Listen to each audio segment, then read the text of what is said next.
नमस्कार, आज की बात में आपका स्वागत है। इस वक्त की बड़ी खबर महाराष्ट्र से आ रही है। एनसीपी ने आज तय कर लिया कि अजीत पवार की वाइफ सुनेत्रा पवार को महाराष्ट्र का उप मुख्यमंत्री बनाया जाएगा। कल एनसीपी विधायक दल की मीटिंग होगी। सुनेत्रा पवार को विधायक दल का नेता चुना जाएगा और कल ही सुनेत्रा पवार महाराष्ट्र के डिप्टी चीफ मिनिस्टर के तौर पर शपथ लेंगी। प्रफुल्ल पटेल, सुनील तटकरे और छगन भुजबल समेत कई नेताओं ने ये कन्फर्म किया कि अजीत पवार के निधन के बाद सुनेत्रा पवार ही पार्टी को एकजुट रख सकती हैं। इसलिए अजीत पवार के बाद अब सुनेत्रा पवार ही डिप्टी चीफ मिनिस्टर बनेगी। इस मुद्दे पर एनसीपी के नेताओं की चीफ मिनिस्टर देवेंद्र फडणवीस से बात हो चुकी है। फडणवीस ने एनसीपी के प्रस्ताव पर सहमति जताई है। इसलिए इतना तो तय है कि सुनेत्रा पवार महाराष्ट्र की पहली महिला डिप्टी चीफ मिनिस्टर बनेगी। लेकिन अजीत पवार के पास फाइनेंस, आबकारी, स्पोर्ट्स जैसी कई इंपॉर्टेंट मिनिस्ट्रीज थी। वो सारे मंत्रालय सुनेत्रा पवार के पास रहेंगे या नहीं, इसका खुलासा फिलहाल नहीं हो पाया है। एनसीपी के नेता अब शरद पवार और अजीत पवार के गुटों के मर्जर की बात भी कह रहे हैं। दावा किया जा रहा है कि अजीत पवार और शरद पवार के बीच मर्जर पर सहमति बन चुकी थी। शरद पवार के गुट के नेताओं का कहना है कि अजीत पवार की इच्छा को जल्दी से जल्दी पूरा करना चाहिए। इस पर अजीत पवार की पार्टी के लोगों का क्या कहना है, ये मैं आपको बताऊंगा। लेकिन सबसे पहले आपको छगन भुजबल की बात सुनाता हूं, क्योंकि छगन भुजबल ने आज सबसे पहले यह ऐलान किया कि Sunetra Pawar deputy chief minister बनेगी। ये तय हो गया है।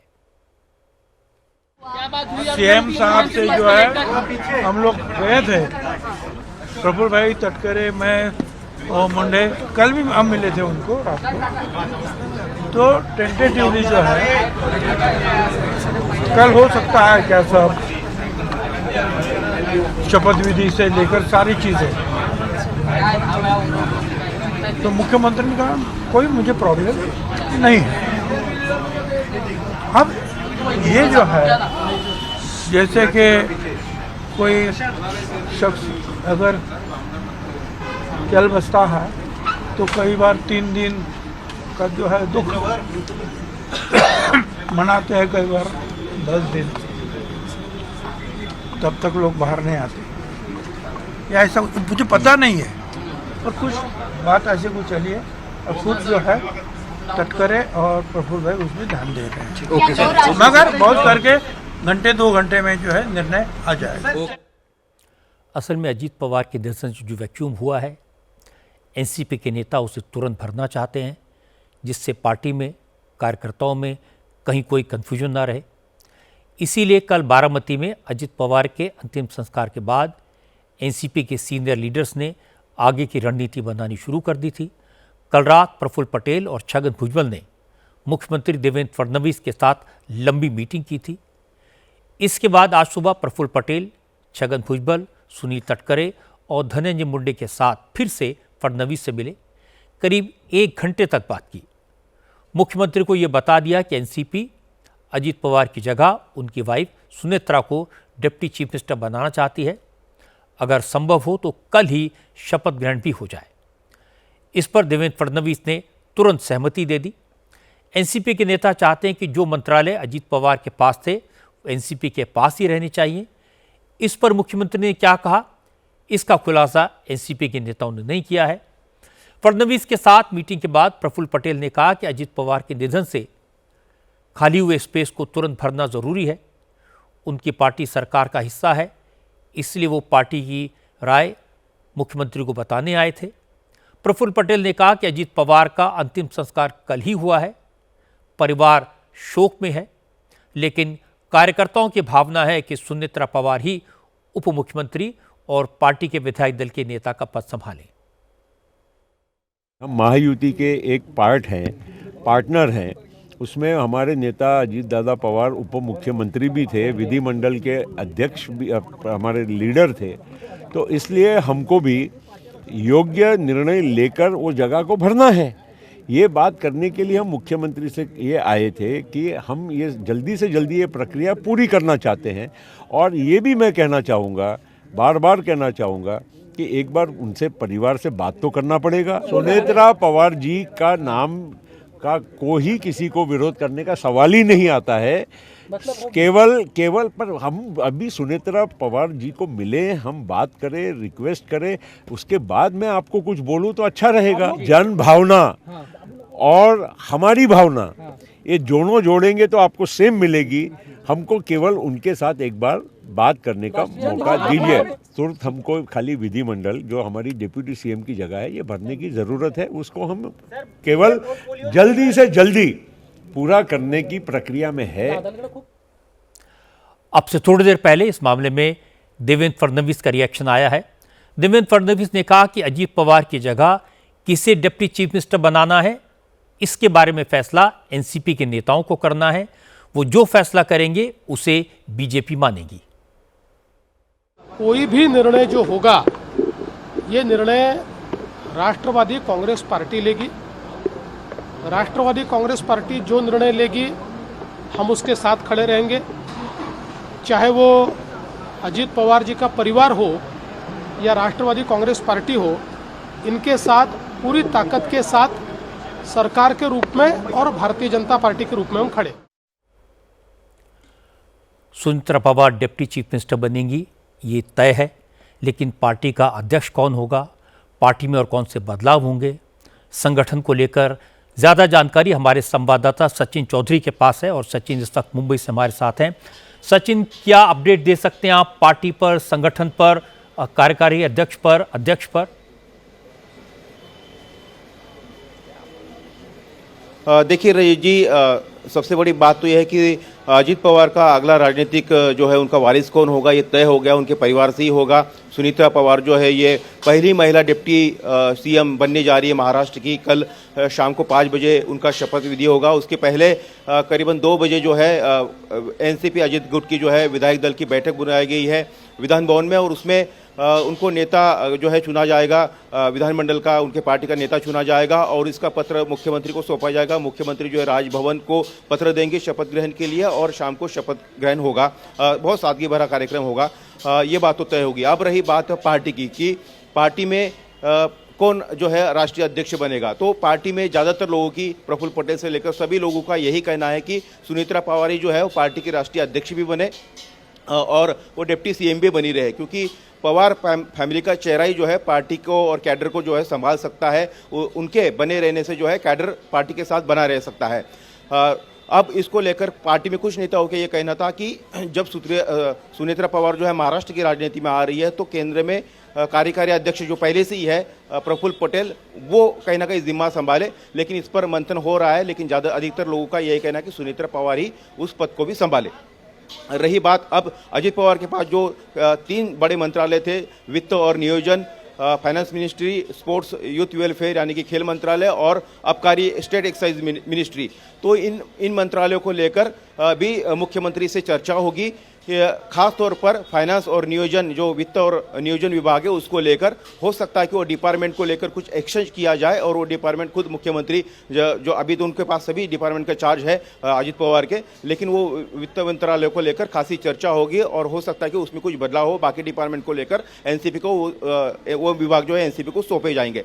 अब रही बात मर्जर की, ये मर्जर को लेकर क्या आगे प्लान है, तो जो हमें सूत्रों से जानकारी मिली है बिल्कुल 15 दिनों पहले यानी कि जनवरी से ही कुछ बैठकों का लगातार दौर चल रहा था और उस दौर में ये फाइनल हो गया था कि दोनों एनसीपी को साथ आना है। नगर पालिका के चुनाव के बाद घोषणा की एक प्लानिंग बनी थी लेकिन उसको टाल दिया गया। ये कहा जा रहा था कि अब जो जिला पंचायत के जिला परिषद के चुनाव है उसके बाद उसको अंतिम मोहर लगाई जाएगी। एक रूपरेखा एक बनी थी कि 3 अप्रैल को जो है शरद पवार इनका राज्यसभा का कार्यकाल समाप्त हो रहा है। शरद पवार को लेकर अड़चन थी कि वो बीजेपी के साथ, आरएस के साथ, एनडीए के साथ कैसे जुड़े, लेकिन शरद पवार का जब कार्यकाल खत्म हो रहा था तो वो रिटायरमेंट लेने वाले थे और उसके बाद ये तय करने वाले थे कि आगे पीढ़ी को जो फैसला करना है वो अब आगे वाली पीढ़ियां कर लेगी। तो मर्जर को लेकर जो शरद पवार की गुट है उनके जो नेता है वो लगातार बयान दे रहे हैं कि ये सब कुछ तय हो गया था और ये जल्दी होने वाला था। उनकी तरफ से दबाव बनाया जा रहा है, लेकिन अजीत पवार गुट की तरफ से चाहे प्रफुल्ल पटेल हो, सुनील तटकरे हो, भुजबल हो, कोई भी मर्जर को लेकर ज्यादा उत्सुक नहीं था। तो आप कह रहे हैं कि मर्जर को लेकर अभी कोई फैसला नहीं हुआ है, लेकिन डिप्टी चीफ मिनिस्टर सुनेत्रा बनेंगी, इसको लेकर के फैसला, और अब सुनेत्रा ही पार्टी की कमान संभालेंगी, इस बात की भी पूरी संभावना। सचिन चौधरी, बहुत बहुत शुक्रिया आपका इस अपडेट के लिए। अब सचिन चौधरी ने बताया कि ये तो तय है कि सुनेत्रा पवार महाराष्ट्र सरकार में अजीत पवार की जगह लेंगी। सचिन ने यह भी बताया कि सुनेत्रा पवार कल शाम 5 बजे डिप्टी चीफ मिनिस्टर के तौर पर एक सादे समारोह में शपथ लेंगी। उन्होंने ये भी कहा कि सुनेत्रा पवार ही पार्टी की अध्यक्ष बनेंगी, ये भी लगभग तय है। लेकिन क्या अजीत पवार और शरद पवार के गुट मर्ज हो जाएंगे? क्या दोनों पार्टियां फिर से एक हो जाएंगी? ये सवाल दोनों गुटों के कार्यकर्ताओं के मन में अभी भी है। लेकिन शरद पवार और उनका पूरा परिवार फिलहाल सदमे में है, बारामती में ही मौजूद है। आज ही बारामती में अजीत पवार की अस्थियों का विसर्जन किया गया है।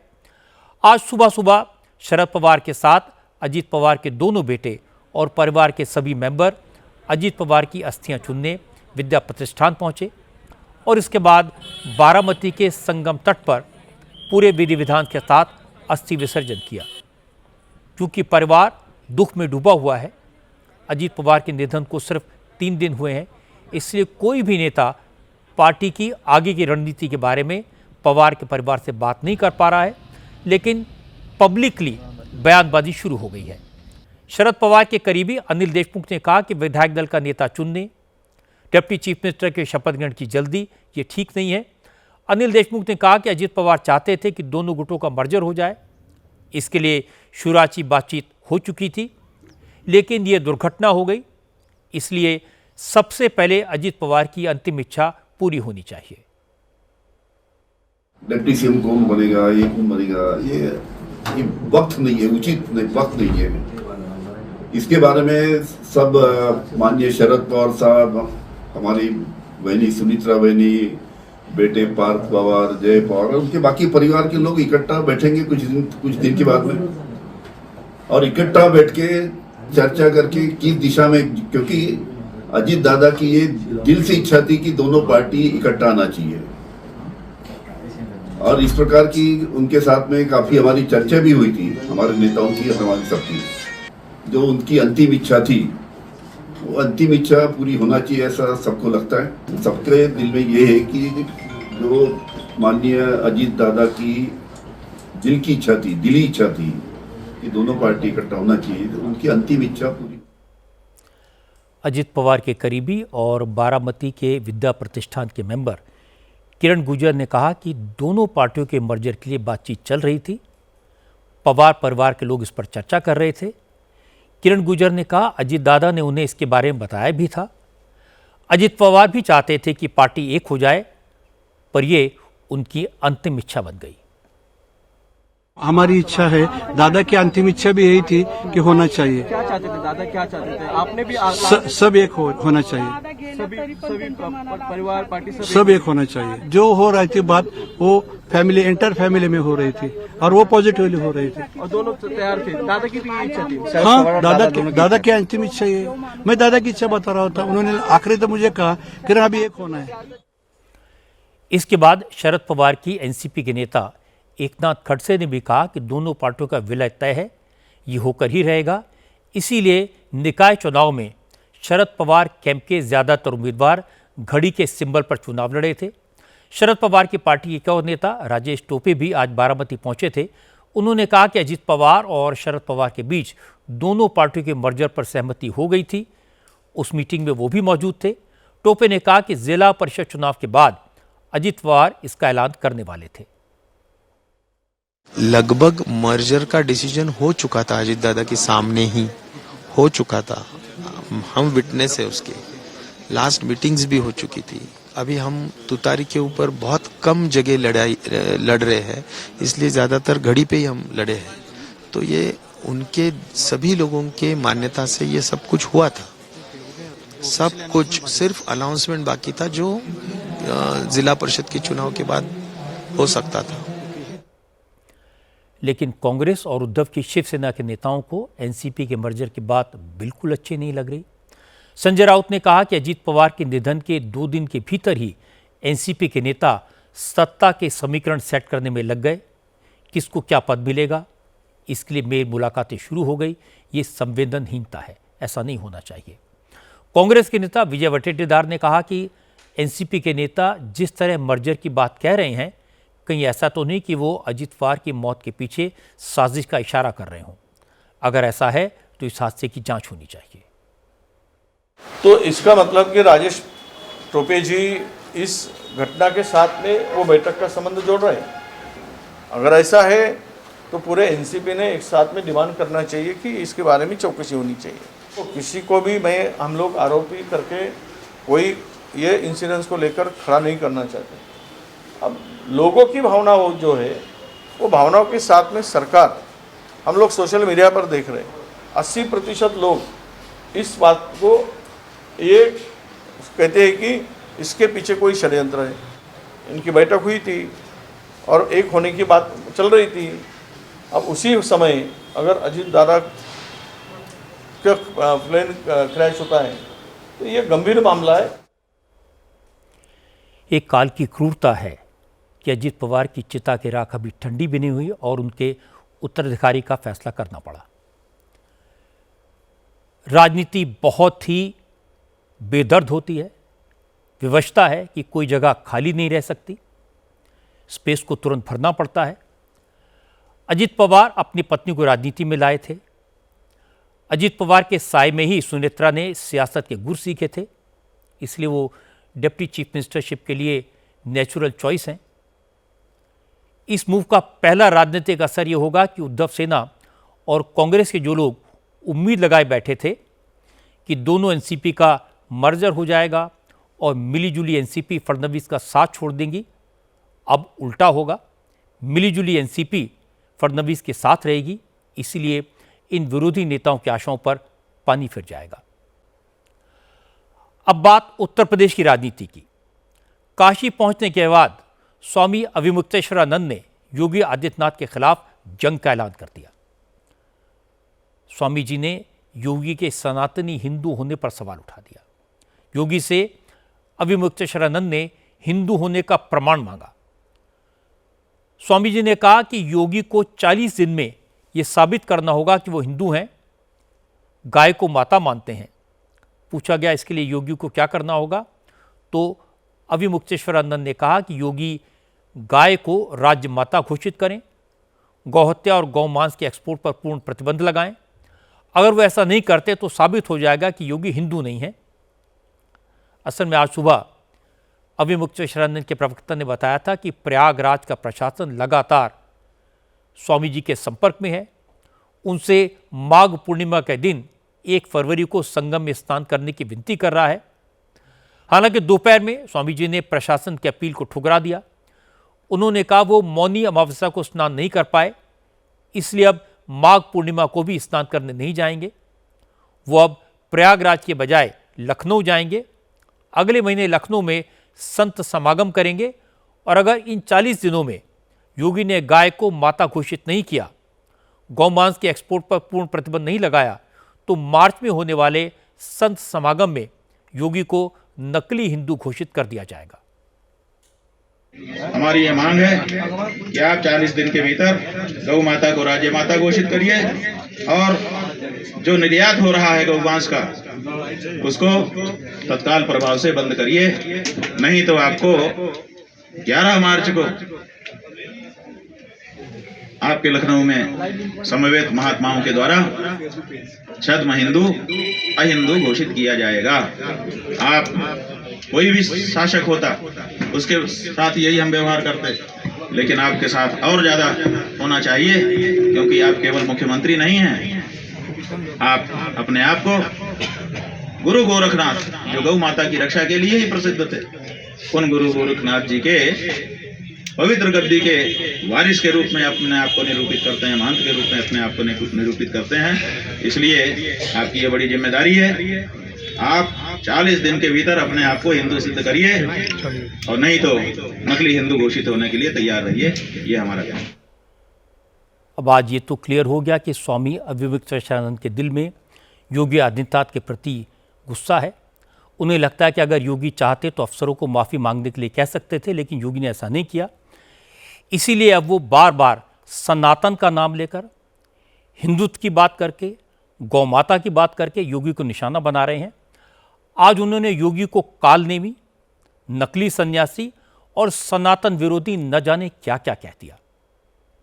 स्वामी अविमुक्तेश्वरानंद ने कहा कि योगी को अब हिंदू होने का प्रमाण देना होगा। हम आपसे हिंदू होने का प्रमाण मांगते हैं, क्योंकि अगर कोई हिंदू होगा तो हिंदू राजा के समय में गौ हत्या तो नहीं ही हो सकती। हिंदू होने की पहली शर्त है गोत्र, गौ रक्षक होना। वो पहली सीढ़ी अगर आप पूरी नहीं कर रहे हैं तो उसके बाद की हर सीढ़ी बेकार है। इसलिए आपसे हम आपके हिंदू होने का प्रमाण मांग रहे हैं। हम चाहते हैं कि आप अपने हिंदू होने का प्रमाण आने वाले 40 दिनों में दें। 40 दिन का समय आपको हम दे रहे हैं। 40 दिन में आप अपने गौ भक्त हिंदू होने का प्रमाण दीजिए। अगर आप ये प्रमाण नहीं दे पाते तो ये समझा जाएगा कि आप नकली हिंदू हैं, छद्म हिंदू हैं, कालनेमी हैं, पाखंडी हैं, ढोंगी हैं, और आपने दिखावे के लिए गिरुआ वस्त्र पहना है और दिखावे के लिए ही आपके सारे हिंदू हिंदू कहने वाले भाषण। अविमुक्तेश्वरानंद की भाषा, उनके बयान, उनका आचरण देखकर दूसरे साधु संत हैरान हैं। अखाड़ा परिषद के अध्यक्ष रविंदर पुरी ने कहा, उन्हें तो समझ ही नहीं आ रहा कि स्वामी अविमुक्तेश्वरानंद को हो क्या गया है।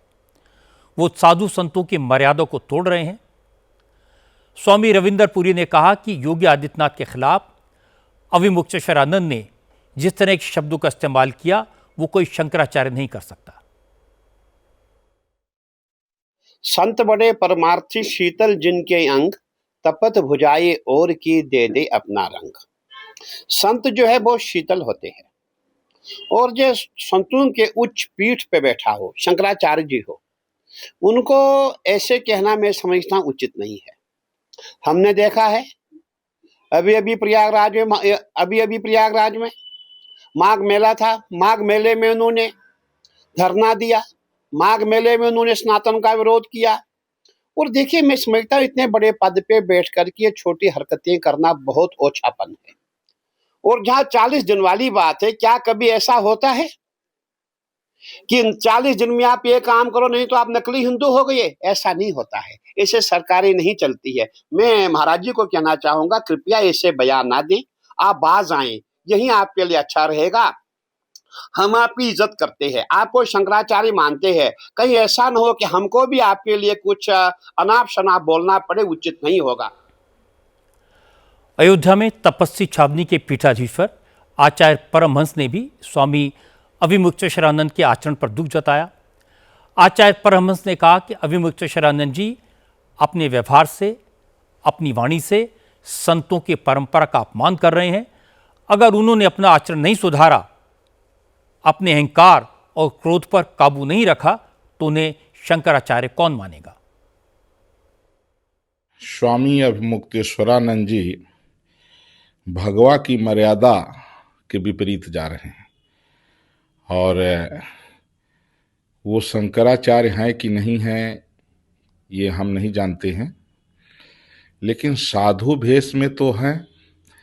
और जिस तरह से उन्होंने उत्तर प्रदेश के माननीय मुख्यमंत्री योगी श्री आदित्यनाथ जी के विषय में अपशब्दों का प्रयोग किया है, उनको क्षमा मांगना चाहिए।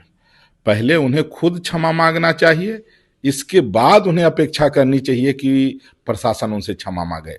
अपने लिए तो उनको बड़ा अपमान लगा कि उनको जो है पालकी पर नहीं जाने दिया गया, तो कह रहे कि वो प्रशासन क्षमा मांगे। लेकिन इतना अमर्यादित शब्दों का प्रयोग जिस तरह से उन्होंने एक गोरक्ष पीठ के पीठाधीश्वर के लिए किया, तो यह बहुत गलत है। इस मसले पर योगी सरकार के मंत्रियों से सवाल पूछे गए तो ओम प्रकाश राजभर ने कहा कि स्वामी जी दावा कर रहे हैं कि प्रशासन ने उन्हें संगम में स्नान से रोका। वो 11 दिन बाद बिना स्नान के काशी लौट गए, लेकिन कोई साधु इतने दिन तक बिना स्नान के रह ही नहीं सकता, क्योंकि अविमुक्तेश्वरानंद ने योगी को कालनेमी कहा। इस पर ओम प्रकाश राजभर ने रामायण की कथा सुना दी और कहा कि अब समझदार लोग समझ जाएंगे कि कालनेमी कौन है। हम लोगों ने जो देखा है सीरियल, उसमें लक्ष्मण जी को शक्तिवान लगा था, लक्ष्मण जी को, उनको बचाने के लिए हनुमान जी संजीवनी बूटी लाने गए, बीच में संजीवनी बूटी न आवे इस नाते कालनेमी हनुमान जी को घेरे। तो हनुमान जी उनके भी जाल में फंसने ही वाले थे, लेकिन हनुमान जी समझ गए कि ये कालनेमी नहीं बल्कि किसी के द्वारा भेजा गया ही है, अवरोधक है। तो हनुमान जी ने उसकी दवाई कर दी और गए और अंततोगत्वा संजीवनी बूटी ले आए, लक्ष्मण जी का प्राण बचा। तो वो यही जानना चाह रहे कालनेमी है कौन? अब वो खुद समझदार है, समझ सकते हैं। योगी सरकार के एक और मंत्री संजय निषाद ने कहा कि कभी कभी साधु संत नाराज होते हैं तो इस तरह की बातें बोल देते हैं, लेकिन खुद को शंकराचार्य बताने वाले संत को तो अपने गुस्से पर काबू रखना चाहिए। संजय निषाद ने कहा कि स्वामी अविमुक्तेश्वरानंद जिस तरह का बयान दे रहे हैं उससे उन्हीं की छवि खराब हो रही है और यह सनातन के लिए ठीक नहीं है। वो ये भी कह रहे हैं कि कालनेमी घोषित कर देंगे मुख्यमंत्री। अरे कुछ भी अपने अपने लोगों के विचार होते हैं। हमको लगता है वो महाराज हैं, धर्माचार्य हैं। धर्माचार्य लोगों पर बड़ा शांति होती है, सब त्याग और तपस्या होता है, सब कोई मोह नहीं होता है, न राग न द्वेष, कुछ होता ही नहीं है।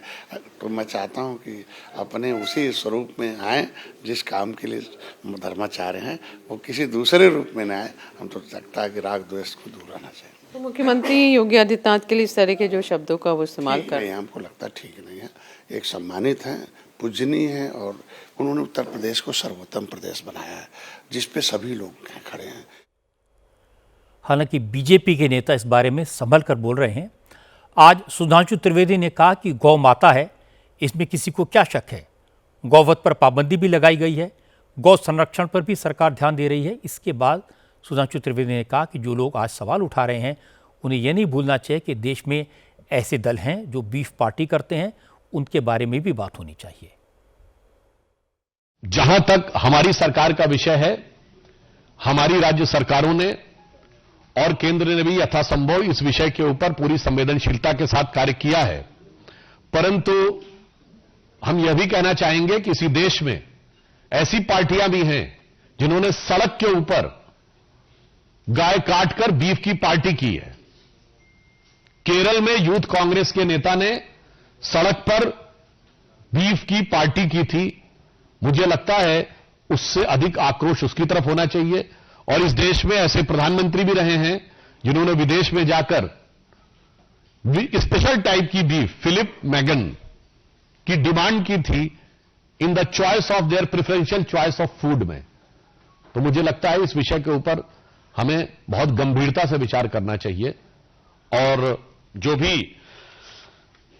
धर्मगुरु कहते हैं उनकी बातों को गंभीरता से लेना चाहिए और धर्मगुरुओं को भी इस विषय को बहुत व्यापकता से देखना चाहिए। स्वामी अविमुक्तेश्वरानंद धर्म की आड़ लेकर राजनीति के मैदान में उतर तो गए, पर कच्चे खिलाड़ी निकले। योगी आदित्यनाथ को हिंदुत्व के मुद्दे पर घेरना उनकी बड़ी गलती है। सनातन और गौमाता के प्रति योगी की निष्ठा पर सवाल उठाना मूर्खता होगी। देश दुनिया में योगी आदित्यनाथ की छवि सनातन के रक्षक की है। अविमुक्तेश्वरानंद ने ऐसी गलती पहली बार नहीं की है। उन्होंने पिछले साल राहुल गांधी को हिंदू धर्म से बाहर करने की बात कही थी। पुजारियों से राहुल गांधी को मंदिरों में घुसने से रोकने का आदेश दिया था। इससे पहले जब समाजवादी पार्टी की सरकार के दौरान काशी में अविमुक्तेश्वरानंद पर पुलिस ने लाठियां बरसाई थी, तब उन्होंने अखिलेश को सनातन का सबसे बड़ा दुश्मन बता दिया था। अविमुक्तेश्वरानंद दावा तो शंकराचार्य होने का करते हैं, पर व्यवहार एक मुफस्सिल सियासी नेता जैसा है। अगर उन्होंने अपने गुस्से पर काबू नहीं किया, बेसिर पैर के बयान देना नहीं छोड़ा, तो उनकी प्रतिष्ठा को चोट पहुंचेगी और लोग कहेंगे कौवा चला हंस की चाल। आज यूपी से एक और बड़ी खबर आई। आज महोबा में योगी सरकार के मंत्री को बीजेपी के विधायक ने घेर लिया। सैकड़ों लोगों की मौजूदगी में चरखाई से बीजेपी विधायक ब्रजभूषण राजपूत जल शक्ति मंत्री स्वतंत्र देव सिंह से उलझ गए। असल में यूपी के जल शक्ति मंत्री स्वतंत्र देव सिंह आज एक सरकारी कार्यक्रम हिस्सा लेने महोबा पहुंचे थे। लेकिन वो कार्यक्रम में पहुंच पाते इससे पहले रास्ते में ही बीजेपी के विधायक ब्रजभूषण राजपूत ने उनका रास्ता रोक दिया। विधायक ने सड़क पर अपनी गाड़ियां लगा दी। मंत्री का काफिला रुक गया तो सुरक्षाकर्मी रास्ता खुलवाने के लिए उतरे, लेकिन ब्रजभूषण राजपूत ने गाड़ियां हटाने से इनकार कर दिया। पूछा गया प्रॉब्लम क्या है तो उन्होंने कहा कि वो अपने साथ ग्राम प्रधानों को लेकर आए हैं। ग्राम प्रधान मंत्री महोदय को अपनी समस्याएं बताना चाहते हैं। स्वतंत्र देव सिंह पहले उनकी समस्या सुने, ज्ञापन लें, उसके बाद आगे जाएं। स्वतंत्र देव सिंह के सहायक ने विधायक को समझाने की कोशिश की तो एमएलए साहब भड़क गए। हालत ये हो गई कि स्वतंत्र देव सिंह को गाड़ी से उतरकर बीच बचाव करना पड़ा। पूरी बात कोई बताइए नहीं कर रहा। वीडियो बना दो मैं सर आप देख रहे हो ऐसा कर रहे हो तुम दस्तान की ना करे प्लीज नहीं कर रहा, कोई धक्का मुक्की नहीं कर रहा भाई। क्यों आके दिखा रहे हो तुम? खा जाओ क्या? कौन आके दिखा रहा है भाई? मैं क्यों किया भाई? पता ही लगा कि विधायक जी को अफसरों से शिकायत थी। स्वतंत्र देव सिंह जल शक्ति मंत्री हैं और ब्रजभूषण राजपूत का कहना था कि उनके क्षेत्र में जल जीवन मिशन और नमामि गंगे योजना को ठीक से इंप्लीमेंट नहीं किया जा रहा। कई गांवों में पानी की पाइपलाइन डालने के लिए खुदाई हो गई है, लेकिन पाइप नहीं डाला गया। इससे लोगों को दिक्कत हो रही है। क्योंकि ग्राम प्रधान विधायक के पास शिकायत लेकर पहुंचे थे और आज स्वतंत्र देव सिंह महोबा आ रहे थे, इसलिए ब्रजभूषण राजपूत ग्राम प्रधानों को लेकर सीधे मंत्री जी से मिलवाने पहुंच गए और उनका रास्ता रोक लिया। जब विधायक ने पूरी बात स्वतंत्र देव सिंह को समझाई तो वो गाड़ी से उतरकर ग्राम प्रधानों से बात करने आए और कहा वो उनके साथ खुद गांव चलेंगे, ग्राउंड पर जाकर हालात का जायजा लेंगे और काम में ढिलाई बरतने वाले अफसरों को सस्पेंड करेंगे। कोई काम नहीं हो रहा है इस गांव का। चलो मेरे साथ नहीं, ग्रामीण इलाका में कौन सा गांव है? गांव किसका है जहाँ नल कनेक्शन नहीं मिल रहा है? वो मेरे मुझे गांव का नाम बताओ। एक गांव का नाम बताओ, हम वहाँ चले अभी। एक सेकंड गुड भैया रुको।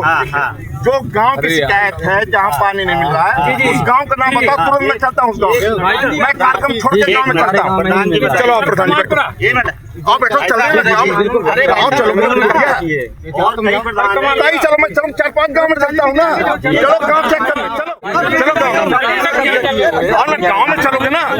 चलो मैं लेकर चलता, जो गाँव चलना मैं चलता हूँ। 4-5 गाँव 40 गाँव में चलता हूँ चेक करने। मैं पानी देना मेरा काम है, पूरे अधिकारी मेरे साथ है। मैं 40 गाँव में चलूंगा। पानी नहीं मिलेगा तो अभी सस्पेंड करूंगा अधिकारियों को। मैं करो सड़कें खुद ही रहेगी तब भी मैं सस्पेंड कर दूंगा। ये कागज नहीं, गांव में चलकर देखता हूँ। मैं छोड़ दिए क्या लिख रहे, मैं गांव में चलने को तैयार हूं। मेरा काम है ठीक करना। हालांकि मौके पर ही स्वतंत्र देव सिंह ने ग्राम प्रधानों से बात की, उन्हें समझाया। इसके बाद वो सरकारी कार्यक्रम में शामिल होने के लिए निकल गए।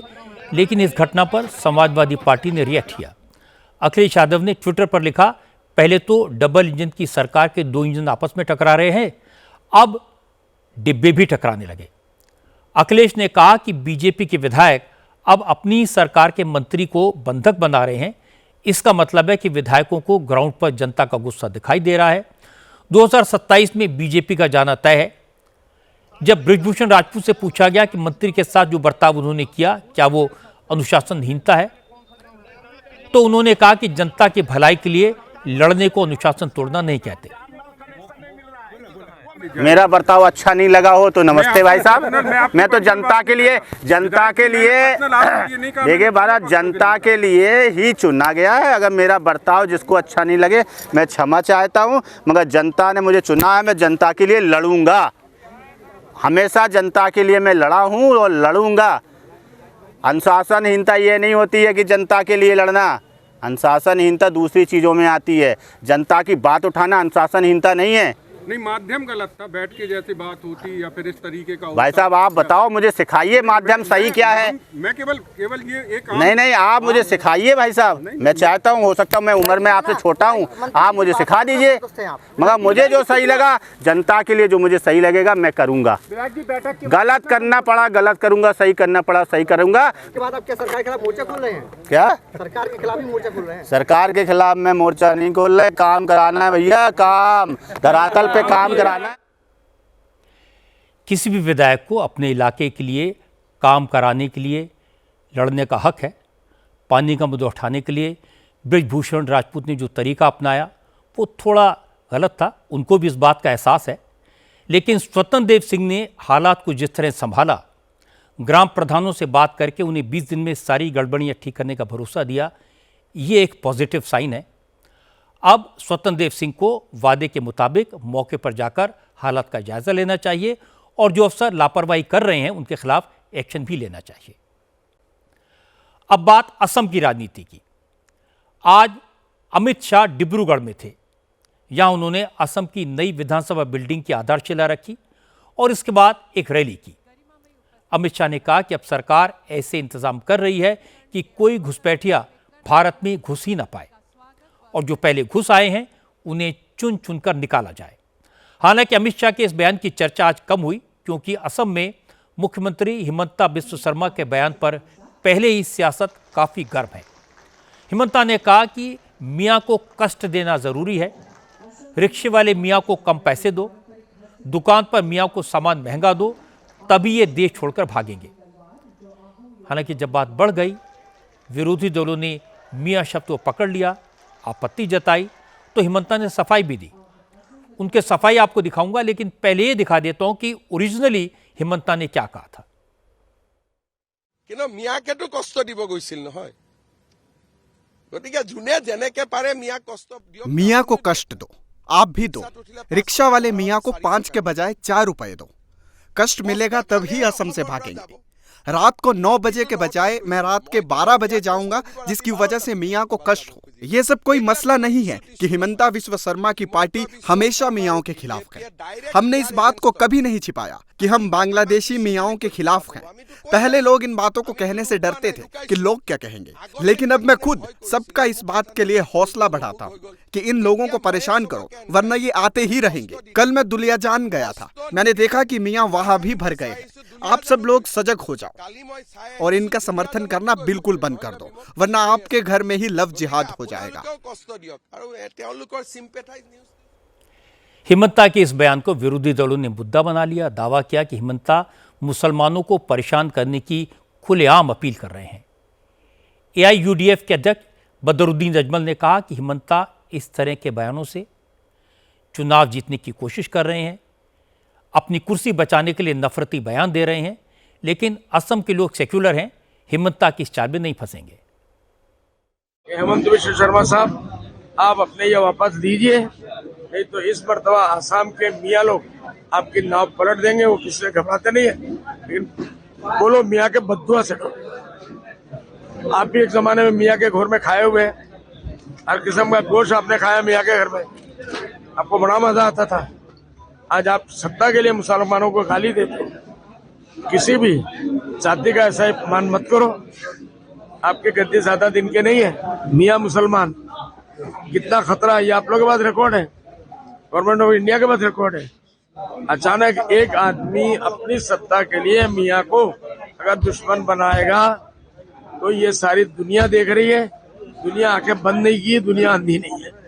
इसलिए इसका जवाब जो बना रहे मियाँ बना के बेइज्जत करना, उनको 1 महीने में पता चल जाए। कांग्रेस ने भी हिमंता को घेरा। प्रमोद तिवारी ने कहा कि हिमंता बिस्वा शर्मा मुसलमानों के खिलाफ बोलकर हिंदुओं के वोट पोलराइज करना चाहते हैं, लेकिन इस तरह की हरकतों का नतीजा पूरे देश को भुगतना पड़ता है। इसलिए इस बयान की जितनी निंदा की जाए कम है। मुझे शर्म आती कि हमारे देश में एक ऐसा मुख्यमंत्री भी जो ऐसी भाषा बोल रहा है जो संविधान के मियाँ कोई जाति नहीं, कोई धर्म नहीं। आप किसी को अपमानित करने के लिए भारत के सबसे बड़े अल्पसंख्यकों को जो करते हैं ना, उससे आपका वोट तो बढ़ सकता है, आपका ये तो हो सकता है कि जो बिखर रहा है वो जुड़े, पर आप नफरत जो पैदा करते हैं ना, आप जो घृणा पैदा करते हैं ना, इसकी कीमत देश चुकाता है। मैं कहना चाहूंगा हेमंत बिश्वा शर्मा का बयान घटिया, सतही और हर तरह से कंडम किए जाने योग्य है। इसके बाद समाजवादी पार्टी के अध्यक्ष अखिलेश यादव भी बोले। अखिलेश ने कहा कि हिमंता इस तरह के बयान बीजेपी के बड़े नेताओं को खुश करने के लिए देते हैं, उन्हें असम से कोई लेना देना नहीं है, वो सिर्फ अपनी कुर्सी बचाने की कोशिश में लगे हैं। वो विवादित ही बोलेंगे। देखिए, उन्हें आसाम से कोई लेना देना नहीं है, उन्हें मुख्यमंत्री बने रहना है बस भैया। इसलिए नफरत भरी बातें करेंगे। हम आपसे कहना चाहते हैं कोई नफरत भरी बात न करें। ये जो ज्यादा बातें कर रहे हैं मुख्यमंत्री, कम से कम यही बता दें कि भारत का क्षेत्रफल क्या है। धीरे धीरे कब्जा होता जा रहा है इनकी, चलो, लेकिन ये मुख्यमंत्री ये बताएं भारत का क्षेत्रफल क्या है। भारत का क्षेत्रफल उनसे कोई पूछ लेगा तो मुंह में टेप लग जाएगा उनके। मैं आज फिर दावा करता हूं, ये जितने बीजेपी वाले नफरत वाली बातें कर रहे हैं, इनसे भारत का क्षेत्रफल पूछ लो कि 2014 में भारत के क्षेत्रफल क्या था और आज जब हम लोग खड़े हैं तो भारत का क्षेत्रफल क्या है। मुंह सील हो जाएगा, बंद हो जाएगा। चूंकि बात मुसलमानों की थी, इसलिए मौलानाओं ने भी हिमंता के बयान पर नाराजगी जताई। All India Muslim personal board ने सुप्रीम कोर्ट से हिमंता के बयान का संज्ञान लेने की अपील की। ऑल इंडिया मुस्लिम जमात के प्रेसिडेंट शहाबुद्दीन रजवी ने कहा कि हिमंता जब से असम का मुख्यमंत्री बने हैं तब से मुसलमानों को परेशान करने की कोशिश कर रहे हैं, लेकिन अब बहुत हो चुका, असम का मुसलमान इसका जवाब देगा। जहां तक वो मियाँ मियाँ मियाँ चिल्ला रहे हैं बिल्ली की तरह, तो सुन लीजिए, कोई भी आसाम का मुसलमान हेमंत कुमार बिश्व शर्मा से डरता नहीं है, कोई भी नहीं डरता है। मौलाना बदरुद्दीन अजमल यूडीएफ चीफ ने जो कुछ कहा है बिल्कुल सही कहा है। आसाम का मुसलमान उनको कुर्सी से बेदखल कर देगा। उन्होंने शुरू से लेकर के अब तक मुसलमानों को टारगेट किया, मुसलमानों को बांग्लादेशी कह के बांग्लादेश के सरहद पर ढकेल दिया, और जो आसाम के शहरी थे मुसलमान, उन लोगों को भी, उनके साथ में भी ज्यादतियां की गई, जेलों में डाल दिया गया। 1200 मदरसों का मदरसा स्टेटस खत्म किया, मदरसों पे ताले लगवा दिए, उन्होंने बिल्डोजर चलवा दिया। ऐसा काम तो हमारे मुख्यमंत्री उत्तर प्रदेश के योगी आदित्यनाथ जी ने भी नहीं किया। जो काम हेमंत कुमार बिश्व शर्मा कर रहे हैं। बयान पर विवाद बढ़ गया तो हिमंता ने क्लैरिफिकेशन दिया। उन्होंने कहा कि असम का बच्चा बच्चा जानता है कि बांग्लादेशी मुसलमानों को मियाँ कहा जाता है। उन्होंने जो कहा वो बांग्लादेशी घुसपैठियों के लिए कहा। अगर मियाँ को मियाँ कहना किसी को बुरा लगा है तो वो उनको असमिया कहकर बुला सकते हैं, वो बुरा नहीं मानेंगे। बांग्लादेश से जो लोग आए हैं वो लोग अपने आप को ही मियाँ बोलते हैं। मैं तो वो नाम नहीं दिया है, वो तो खुद ही वो नाम लिया है। वही लोग खुद बोला है कि हमें मियाँ बोलिए। मियाँ कविता लिखा है, मियाँ पोएम लिखा है, ये नाम थोड़े मैंने दिया हूँ। मैं अगर मियाँ मियाँ करूँ, वो भी असामिया असामिया करे, आपत्ति क्या है? আপোনাক মিয়া বুলি মিয়া মিয়া কৈ থকাৰ কাৰণে অগণতান্ত্ৰিক বুলি কৈছে। এইটো অগণতান্ত্ৰিক কেনেকে হ'ব? সুপ্ৰিম কোৰ্ট অফ ইণ্ডিয়াই কৈছে যে Assam is under the invasion, তাৰমানে বৰ্তমান অসম আক্ৰমণকাৰীৰ লক্ষ্য হৈ পৰিছে। আৰু সুপ্ৰিম কোৰ্টৰ জাজমেণ্টতে কৈছে যে বাংলাদেশৰ পৰা এই লোকসকলে আহি অসমখনক আক্ৰমণ কৰি আছে। এইটোতো মোৰ ভাষা নহয়, এইটো সুপ্ৰিম কোৰ্ট অফ ইণ্ডিয়াৰ ভাষা, যে অসমত মিয়া ইমান সোমাইছে। তেওঁলোকে মুছলিম শব্দটো ব্যৱহাৰ কৰিছে সুপ্ৰিম কোৰ্টে। মই যেহেতু মুছলিম শব্দটো ব্যৱহাৰ কৰিলে অসমীয়া মুছলিমসকলৰ গাটো পৰে, সেইকাৰণে মই মুছলিম শব্দটো ব্যৱহাৰ কৰা নাই, মই মিয়াটো ব্যৱহাৰ কৰিছোঁ। आपने देखा इस पूरे विवाद से हिमंता के तेवरों में कोई फर्क नहीं आया और उनकी सपोर्ट में आज अमित शाह उतरे।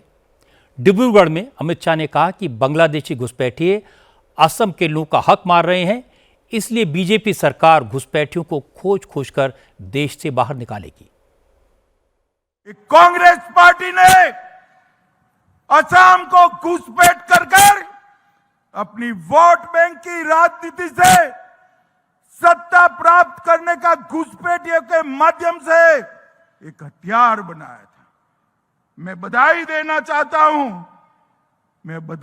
चाहता हूं भाजपा सरकार को, असम की और हमारे मुख्यमंत्री को कि ये डेमोग्राफी बदलने का सिलसिला उन्होंने बंद कर दिया।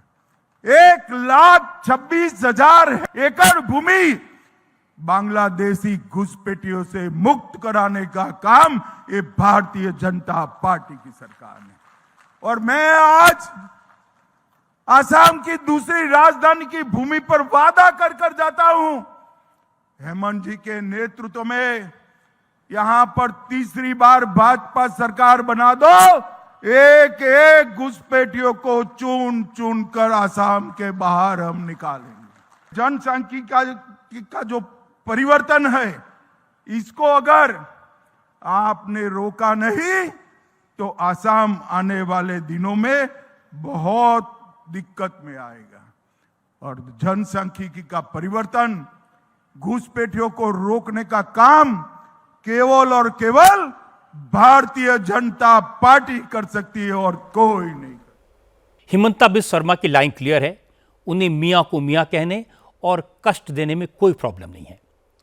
वो तो पहले दिन से बांग्लादेशी मुसलमानों को निकालने के लिए कमर कसे हुए हैं। असम में हिमंता के विरोधी अगर उन्हें एंटी मुस्लिम कहेंगे तो भी हिमंता को बुरा नहीं लगेगा, क्योंकि वो चुनाव को मियां और असमिया में बांट कर देख रहे हैं। अगर कोई कहेगा कि हिमंता चुनाव को पोलराइज कर रहे हैं तो भी उन्हें कोई दिक्कत नहीं होगी। हिमंता के विरोधी उनके ट्रैप में फंस गए हैं और वो वही करने में लगे हैं जो हिमंता चाहते हैं। अब यह भी खबर आई है कि ममता बनर्जी ने पीयूष पांडे को बंगाल का कार्यवाहक डीजीपी बनाया है। राजीव कुमार कल रिटायर हो रहे हैं, उनकी जगह पीयूष पांडे डीजीपी का कामकाज संभालेंगे। इसके अलावा सुप्रतिम सरकार को कोलकाता का नया पुलिस कमिश्नर अपॉइंट किया गया है। विनीत गोयल को एडीजी लॉ एंड ऑर्डर के पद पर लगाया गया है। Manoj Verma director of security बनाए गए हैं और जावेद शमीम को एडीजी एसटीएफ के पद पर अपॉइंट किया गया है। ममता बनर्जी ने पुलिस डिपार्टमेंट में तो बदलाव कर दिए, लेकिन इलेक्शन कमीशन ने बंगाल काडर के जिन अफसरों की ड्यूटी दूसरे राज्यों में लगा दी है, उनसे ममता खासी परेशान है। चुनाव आयोग ने कल बंगाल सरकार को चिट्ठी भेजकर 15 आईएएस और 10 आईपीएस अफसरों को रिलीज करने को कहा था, लेकिन आज ममता बनर्जी की सरकार ने चुनाव आयोग को चिट्ठी लिखकर 9 आईएएस अफसरों को इस लिस्ट से बाहर करने की मांग की है और इन अफसरों की जगह दूसरे अफसरों के नाम इलेक्शन कमीशन को दे दिए हैं।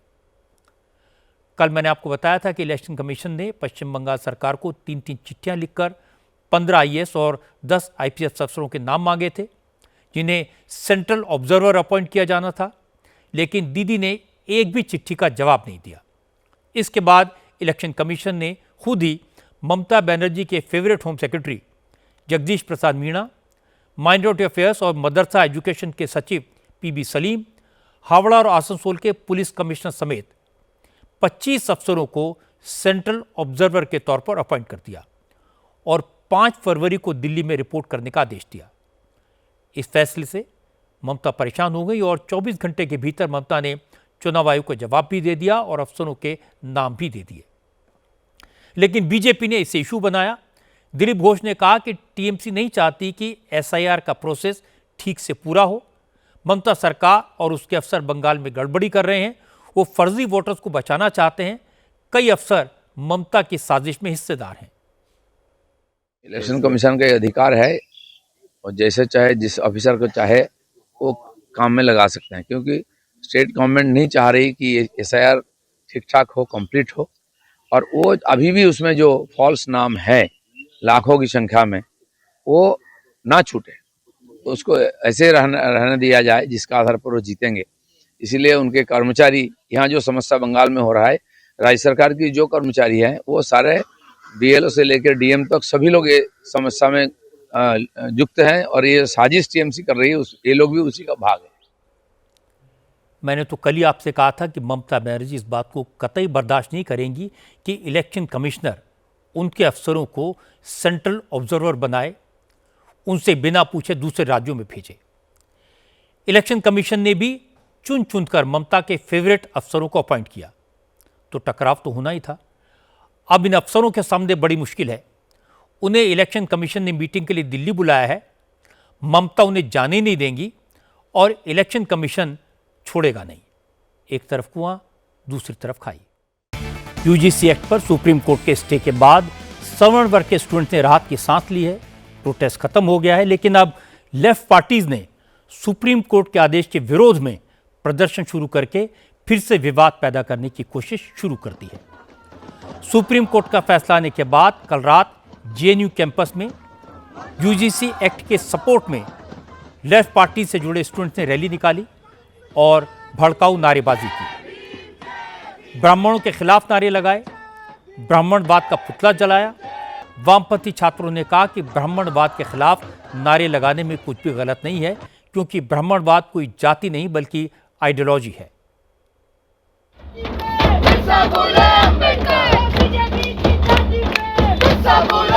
जेएनयू में जाति सूचक नारे, ब्राह्मणों के खिलाफ नारे समाज को बांटने वाली सोच का प्रतीक है।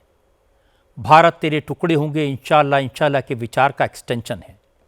मोदी योगी के बर्बादी के नारे इस फ्रस्ट्रेशन की निशानी है कि लाख कोशिश करने के बाद भी ये लोग इन नेताओं को चुनाव में नुकसान नहीं पहुंचा पाए। क्या वजह है कि देश को तोड़ने के नारे जेएनयू में लगते हैं? क्या वजह है कि समाज को बांटने के स्लोगन जेएनयू में सुनाई देते हैं?